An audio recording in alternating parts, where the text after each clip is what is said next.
Remember? Oh, look at this. Look at me. I'm leggy. I am not at all. Nothing weird going on back here. Pay no attention to that. It's like you wouldn't even know that I'm using filters. The Obsbot Tiny 2 is here, and you're looking at video from this spectacular webcam right now. Obsbot came on the market a few years ago with their original model, giving us top-of-the-line gimbal tracking, and this new model offers vast improvements over their previous model, the Obsbot Tiny 4K. In this new model, we get a 1/1.5 inch sensor, dual native ISO so that we'll have optimal performance in both low light and bright settings. This new model is also smaller than the previous model at about half the size, and Obsbot claims that this new model has some of the best autofocus performance in a webcam to date. We're going to put all of these claims to the test and see for ourselves.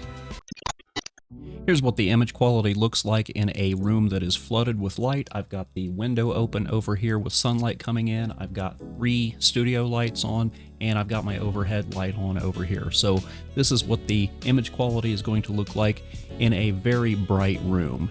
And this is on automatic in 4K 30. And this is what the image quality is going to look like in automatic mode in a fairly dark room. I have a single dim ring light on and my monitors on, and this is what you can expect in 4K 30 in automatic mode. And now I'm in an almost completely dark room with just my monitors on. Again, this is in automatic mode, 4K 30. Here's an autofocus test. I'm in a fairly well lit room with the camera in 4K 30 FPS, and other than that, everything is in completely automatic mode. So here we go.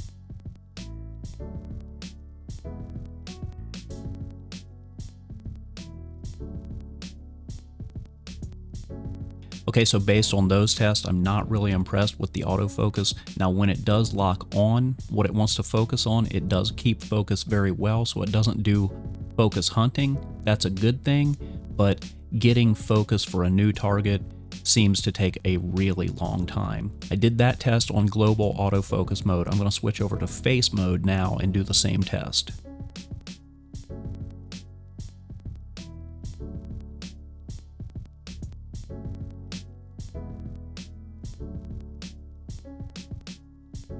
There we go.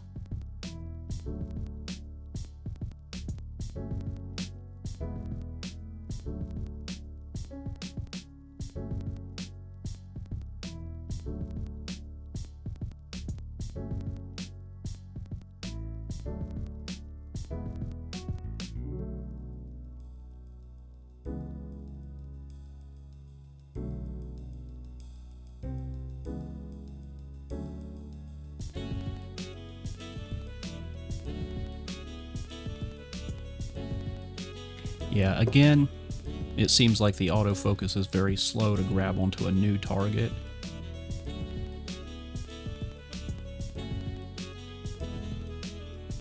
So that could be a problem if you're doing, say, something like a product showcase. I'm going to continue these autofocus tests as I move around.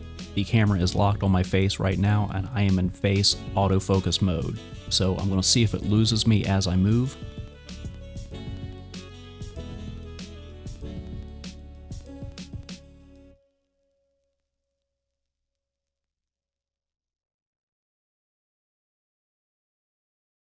So I would say based on those tests, the autofocus is really good at grabbing a face, staying on that face, and when that face moves around, it's going to keep that face in focus. So if you're doing any kind of like webcam meetings or talking headshots or anything like that, The autofocus is going to be really good because it's going to grab you and keep you in focus. Where the autofocus falls apart is when you want to use the autofocus to switch between new objects and for using product shots or explaining something that you want to show somebody. The autofocus is not very good, and unfortunately that's a lot of what I do here on this channel. So you know, putting a new, well, look there, it worked really well, but clearly you could see that in the other test it was hit or miss. So the autofocus, if you're going to be just doing talking head kind of stuff, it's going to be really good. If you're going to do product showcase, probably not. So I know somebody is going to be angry that I didn't include a 1080p 60 clip in this review, and here's why. So I'm in 4K 30 now, and the video looks pretty good. I'm going to switch over to 1080p 30, and the video still holds up really well. Look at what happens when I switch over to 1080p 60 though. Ugh, the video becomes really grainy and just not very good. So I didn't want to edit an entire video at 4K 60 frames per second just to include a couple seconds of bad looking 1080p 60 video. So hopefully you can understand why I didn't do that, but I don't recommend using this camera in 1080p 60. I think it looks a lot better in 4K 30 or 1080p 30. For comparison's sake, here's the Obsbot Tiny 4K, their older model. I've got this in 4K 30 FPS and completely in automatic mode. And here's the new model, the Obsbot Tiny 2. I'm recording this in 4K 30 FPS, fully in automatic mode. We can see that the Obsbot Tiny 2 clearly has a much tighter field of view, but I think that the Obsbot Tiny 2 has a better picture. As far as how much better, this may be a matter of diminishing returns when it comes to cost, but I'm going to let you be the judge of that. And here are the two models being compared to each other in their tracking and zoom capabilities.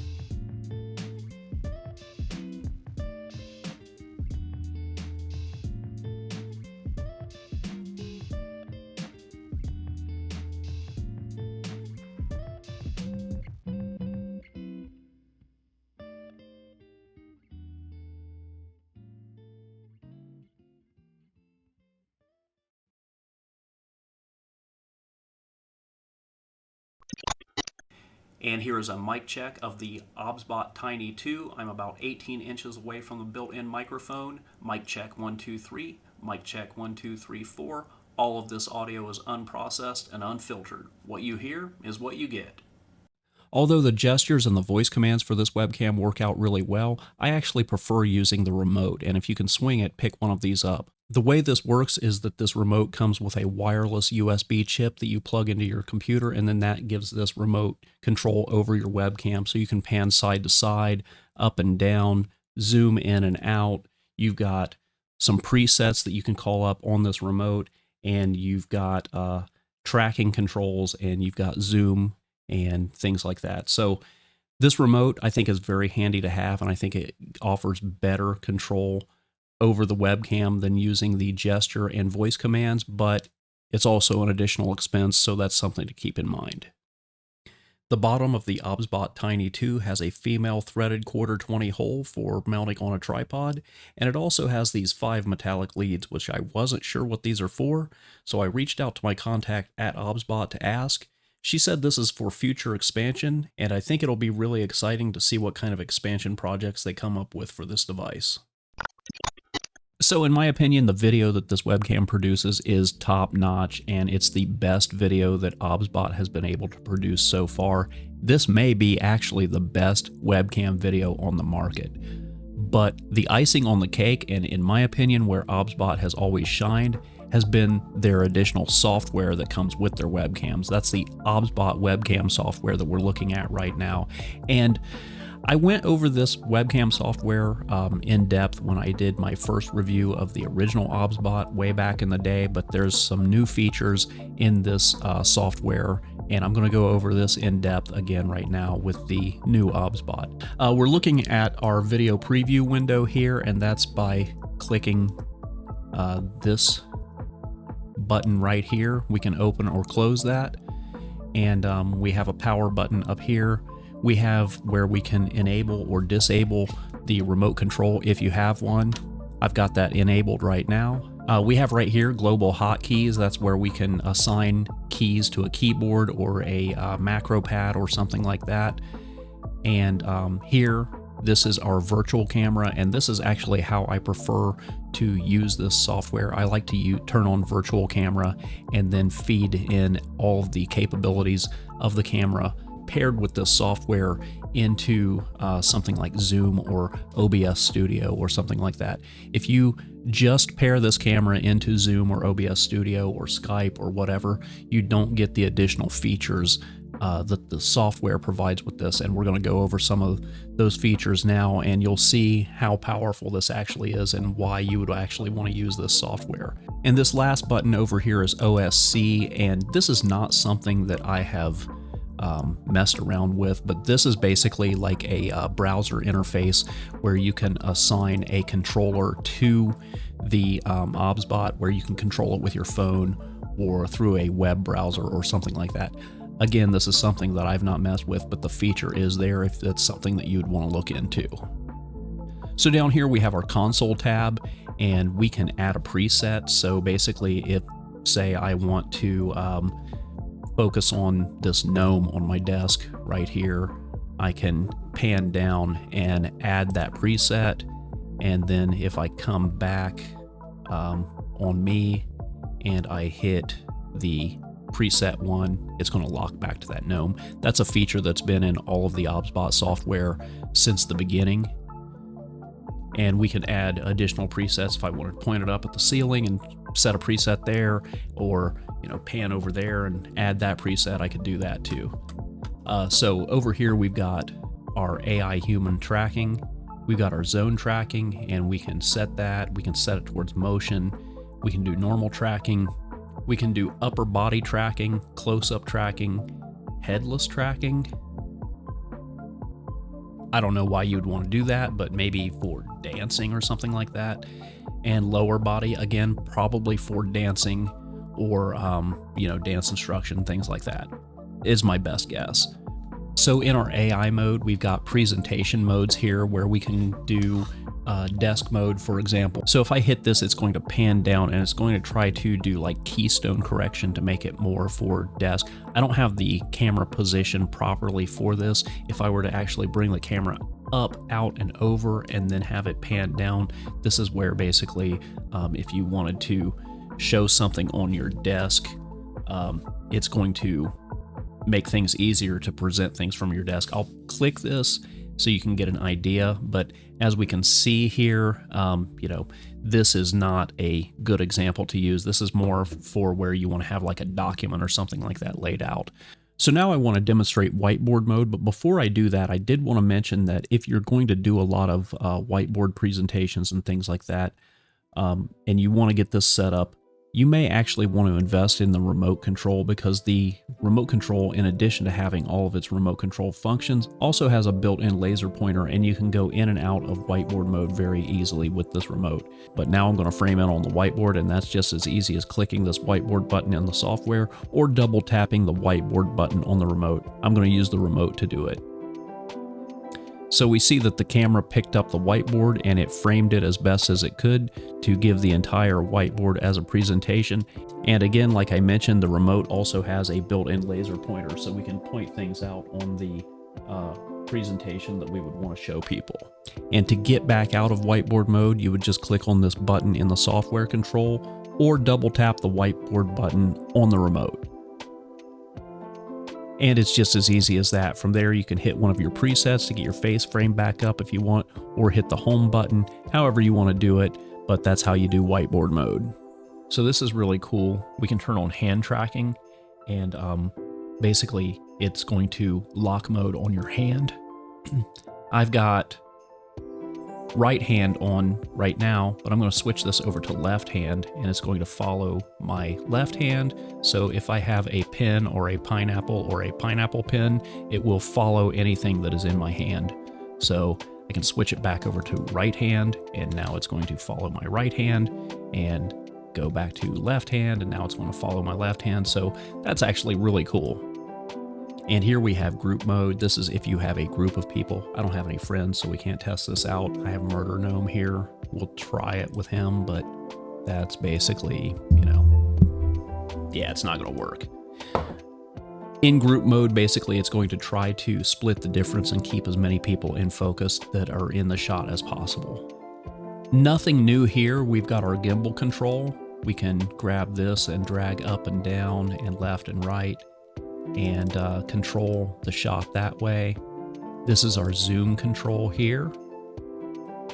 And we've got control over whether we want a wide, medium, or narrow shot. We're on wide now. Here's medium, and here is narrow. And we can reset all of our settings down here with this reset button.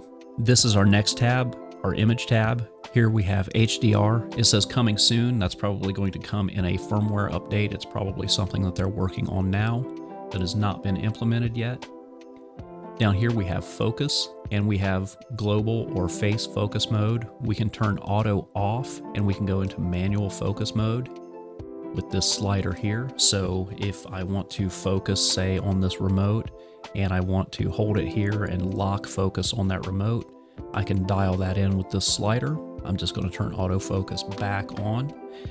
We have global here and face. I'm just going to leave that on face. It seems like with a webcam, you're going to want to use face tracking, but if you would need to switch to another type of tracking, say you're doing product shots, maybe on a desk, then maybe global would be the way you want to go. And then down here we have exposure. I've got it on auto exposure right now. We can set this exposure mode on global or on face. I don't really see any difference switching between the two. I'm going to leave it on face because we are using a webcam, looking at my face, and it just makes the most sense.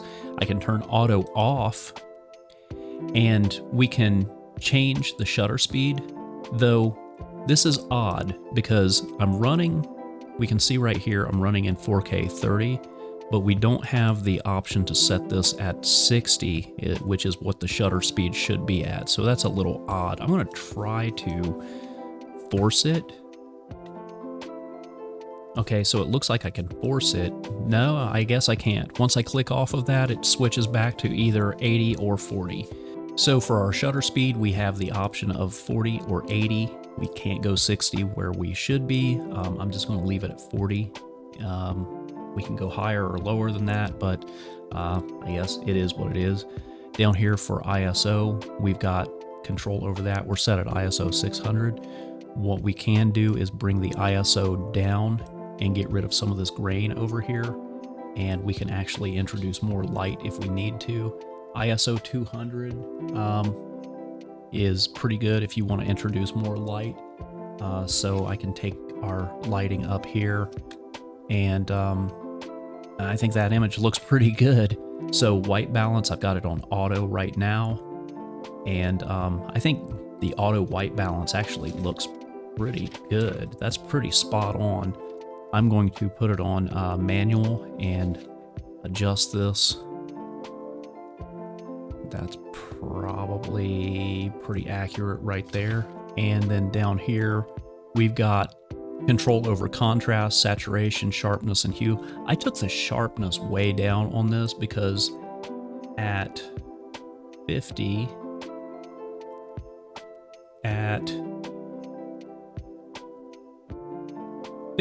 which is its default, I took it down to 0 because it seemed like it was introducing a lot of like fake looking sharpness in the image, but it's kind of up to you. When you get really close, you can see the kind of fake sharpness that I'm talking about. So I took the sharpness down, and that's something that if I needed to add it, I would just add it in post. But anyway, we have control over our contrast. We can take it down or up. Really, I think it looks pretty good at 50. And we can take our saturation up or down. Not necessary. Again, I think the saturation level looks pretty good at 50. I would actually go a little lower, if anything, for my tastes. But I think 50 looks pretty good there. And down here we have our hue, which you can shift your hue, but it never yields good results. But you do have the option. You know what? I stand corrected. This looks great. Our next tab over here is our beauty tab, and these are your filters to kind of change the way your face is shaped. And I've never liked these gimmicky things, but these options are here for the Instagram fat girls who love this kind of thing. So we're going to go through these and I'll show you what they do. So over here we got our background blur. We can turn this on or off, and we can mess with the level. If we turn it on, one thing, we see that the background blurs out, and you can control the level here. At a certain point, it looks fake, so I would say use this sparingly if you do want to use it. I think around a level of 10 is pretty good. It blurs out the background, but it also doesn't look too unnatural. We can see some blurring around like my hair here and around my ears, but you're always going to have that with this kind of fake blurring. One thing that you will notice is that we've got like, it's messed with the shutter speed or ISO here, but basically we're getting like it's more, the motion now is more jittery with the blur turned on. So that's something to keep in mind. Anyway, if you're going to use this, like I said, if you take it up too high, it's going to look weird. And, you know, probably around a level of 10 or less is probably a good place to stay, but I just leave it off. I'm not a fan of it. I'm not a fan of any of these AI filters, but if it's your thing, it's there. So down here we've got where we can retouch our face, and this is where we really, really look beautiful when we turn this kind of stuff on. So we've got our native beauty filter here. I turned that on and it made a little bit of a difference. So it thinned my face and made me look a bit younger. We can actually click this and edit things, and you know what? No middle sliders. We're going all one way or all the other. So we can change the tone. I think the tone being kept at 0 is good, but we can smooth things out. We can add clarity. We can slim things down. We can narrow our face here. Oh my God, look at me. I'm becoming so beautiful here. And we can make our eyes bigger. Oh my God, I'm starting to look like a Shrek character. We can go higher or lower cheekbones. We can thin out our nose. Look at that. I'm becoming so beautiful. And we can, what does mouth do here? I didn't see any difference there. Hold on. Oh, okay, it narrows the mouth a bit, but we're not done yet. We got lipstick to put on. I didn't see a difference. Okay, maybe a little. Let's crank it up. No middle. Oh, yes.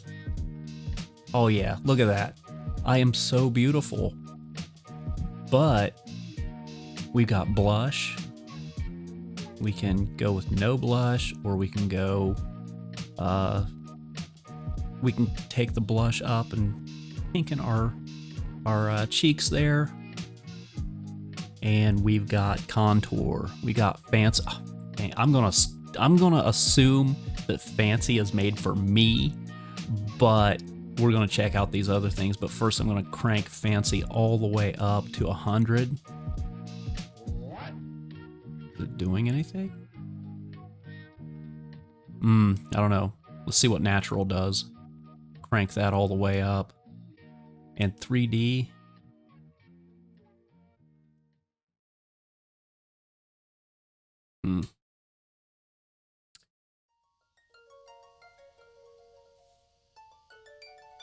We'll whiten our skin here.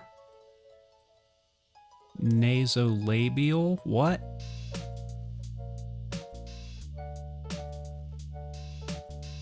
Oh, is it these things? Oh yeah, yeah. Get rid. Oh yeah, look at that. Look at me. Look at how beautiful I am now. But we're not done yet. We can slim out our body. It's just slimming out my head. Look like Beetlejuice. I've always wanted to be leggy. I think these filters are only going to apply when your whole body is in shot, so we're going to see what kind of mutant this turns me into when we crank all of these up. And I'm going to go back there and see. Oh, yeah. Taking my... Yeah. Look at that. Look at how beautiful I am now. Like, I am so beautiful that it's warping reality around me. Oh, yeah. Hello there. How are you? Sup? This is my new POF pick. But yeah, let's see what our body looks like when we step away. Oh, look at this. Look at me. I'm leggy. I am not at all, nothing weird going on back here. Pay no attention to that, but yeah, this is... It's like you wouldn't even know that I'm using filters. But yeah, that's enough of that. In addition to that filter layout, you can go to these other ones, and there's one for men here. I'm not going to go through all of those. You get the idea. I think they're kind of gimmicky and they look bad, but some people love that look. They love to look fake and like a cartoon character. More power to you, I guess. Over here, we've got our More tab. Still had the body shape filters turned on. Anyway, over here to the More tab, we have our option to turn on auto sleep, so that if you leave the camera for a while, it's going to put the camera to sleep. We can turn on lock target, so we can do human tracking on or off. We can turn zoom on or off, and we can change the zoom factor. Down here we have our dynamic zoom. Over here we have our voice commands, and we can change the language from English to, I'm guessing that's Chinese, I guess. But we execute the voice commands by saying, "Hi, Tiny." "Sleep, Tiny." So the camera's gone to sleep. We can resume. From here, I think we can just say, "Hi, Tiny." So it's back awake now. Track me. Track me. Tiny, my eyes are up here. Unlock me. Now the camera is locked back into place, and I can use the remote again to put it back where I want. Zoom in closer. The webcam took the command, but it's not zooming. Yeah. So it looks like the voice command for zoom in is not working. Let me try the gesture command. Yep. Zoom in closer. Zoom in closer. Yeah, the voice command for zoom does not seem to be working. Let me zoom in all the way.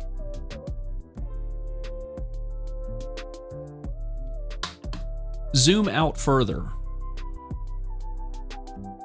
Yeah, so that one seems to be working, but the zoom in closer does not seem to be working. And position 1. That also seems to be working. So here we can set an initial position, and we can basically set that so that if it turns on, we always want it looking down at our desk, or we want it maybe over eye level, whatever like that. So we can zero it out and set our position that way. So we've got some audio controls here. We can flip the image, so we can use this like a mirror. We can do view and gimbal reverse. Basically, this gives us a reverse control of the joystick on the remote and the gimbal controls within the software. Down here, we can do our firmware upgrade. If there's a firmware update, I think that appears right here. We can do a manual upgrade down here. We can restore our factory settings, and we can open a log. This is for troubleshooting purposes if you would need to send anything off to Obsbot for troubleshooting or anything like that. Up here, this is pretty cool. This is the Discover window. Basically, you can use this for your Obsbot products, and you can use this to find out things about as far as like news and as far as tutorials on how to use your different devices. So if we go to Obsbot Tiny 2 here, there are instructions on how to do everything within the software and how to use it.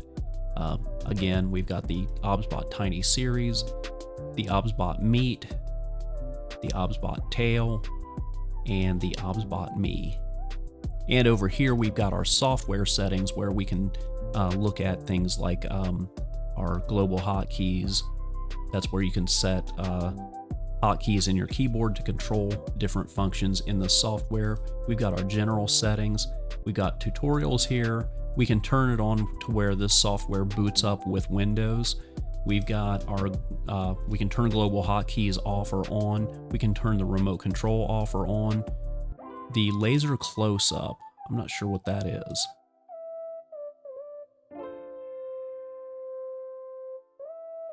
View and gimbal reversed, that is where you can reverse the view and the gimbal control in the software. I leave that off. We can choose that when we close the software, it can remain fully closed, or it can minimize down into the Windows control panel. And here's where we can set our record location. And OSC is where you can set a controller for this, where you want to, if you want to control this with like a tablet or a laptop or web server or something like that, you can set that up in there. I don't know how to do this, but that option is there if you would want to look into that. And down here is where we can set our frame rate and resolution. I've got it in 4K 30 now, but as you can see, we've got the option to go to 1080 60, 1080 30, 720 60, or 720 30. I'm just going to leave that in 4K 30. Here we can do our recording. This records in MKV mode. So what I do is I turn on this webcam mode over here and record everything in OBS. I've got a recording setup that I like to use in OBS. But again, you can turn on your virtual webcam mode and use this in Skype, Zoom, whatever chat programs that you use. And this will feed all of the software controls through the camera, including beauty mode, so that all of your people that you're talking to can see you as a super beautiful reality warping lipstick monster, and you'll look just absolutely great. But down here we can take a snapshot, we can do a recording, we can pause the recording, and we can open the folder that we've set that to record things to. So this has been a pretty extensive overview of the new Obsbot software, which I think is pretty awesome. There are a lot of features that I personally won't use, but it's nice to know that those features are there for the people who do want to use them. So my final thoughts on the Obsbot Tiny 2, well, there's no ifs, ands, or buts about it. This is one of the best webcams that I've ever tested, if not hands down the best webcam I've ever used. However, with this being one of the best webcams on the market, that also comes at the price of this being one of the most expensive webcams on the market at around $300 at the time of this release. Is it worth it? I'll let you be the judge of that. Now my only gripe is it's less than stellar autofocus on product shots, but as far as facial autofocus goes, it's pretty close to perfect. I did notice that the base of the webcam does get a little bit warm over extended use, but it's never enough to impact the webcam's performance. And I let the webcam run for over 24 hours and it never did have any impact over the video quality. I didn't have any breakup, any lag, or anything like that. The webcam ran just fine. I know a lot of people are going to be wondering, how does the Obsbot Tiny 2 stack up against the current champ, the Insta360 Link? You're going to have to stick around because I'm going to do a follow-up video to this, and there's a lot to unpack, and it's going to require a full video of both of these webcams going head-to-head with each other, and there's just a lot to go over with that. So make sure you subscribe so you don't miss that follow-up video of these webcams battling it out with each other. Anyway, that's all I've got for now. Thanks for watching, and I'll see you next time.